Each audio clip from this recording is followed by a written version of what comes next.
deserving souls who have opened their hearts in absolute surrender, they don't need much cleaning. There is a next level where minus little bit of cleaning is required, but their own self remorsefulness will open that up. Whenever I have conducted individual sittings, meditation face to face with one single abhyasi, or whenever I am sitting alone and trying to transmit world over, what really happens, I would like to share that with you today. I'll try my best to explain so that once you understand how it works, maybe you'll cooperate more. For example, when there is a bandara and I'm giving a sitting, transmission is given to all equally. But does everyone benefit equally? Does everyone have the same experience?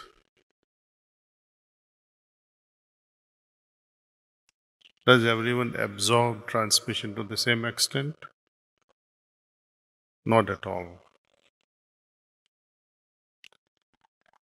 Out of 100, for example,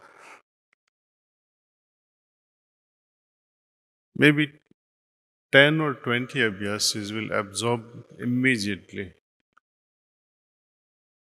And when another 10 or 20% are just struggling with meditation and they reflect, why am I not experiencing something profound? They become remorseful at an individual level, perhaps. And in this state of remorse, expressing this remorse to the great master, somewhere the heart opens up and they begin to receive transmission in gusto. Minority of individuals who are not able to receive this transmission or grace, the hearts, because of whatever reason, temporary or chronic. Temporary because sometimes when you are going through some emotional turmoil, someone has passed on in your family, or someone has failed an exam in your family, or someone is sick in your family, sometimes we remain preoccupied with such worries. And that also diverts us from opening our hearts. So, most of the time is spent in cleaning such individuals parallelly.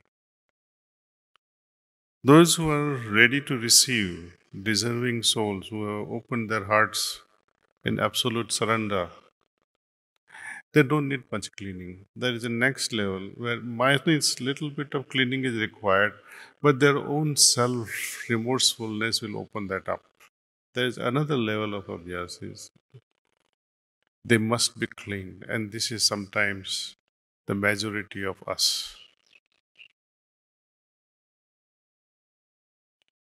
So prior to coming for group satsangs and prior to taking individual sittings from preceptors, it would be worthwhile if you can do your own cleaning. If we want to take real advantage of group satsangs with master.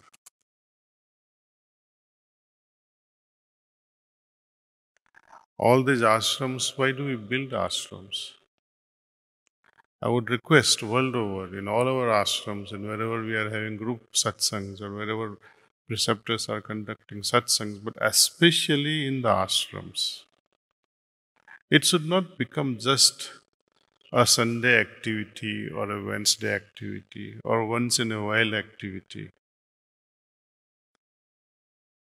At least, I say again, at least minimum, spend your weekend in the ashram. That's why we have accommodation facility in many ashrams. Those who don't need, they have their own houses, but they can go Saturday, spend entire day, work in the ashram, do some volunteer work, read a book, contemplate, exchange ideas. And I would highly recommend have some sort of a discussion, contemplative discussion, not intellectual to prove any point, but heartfelt discussion on Babuji's literature. Start with reality at dawn. Someone from the group of 20, perhaps, group of 10, perhaps.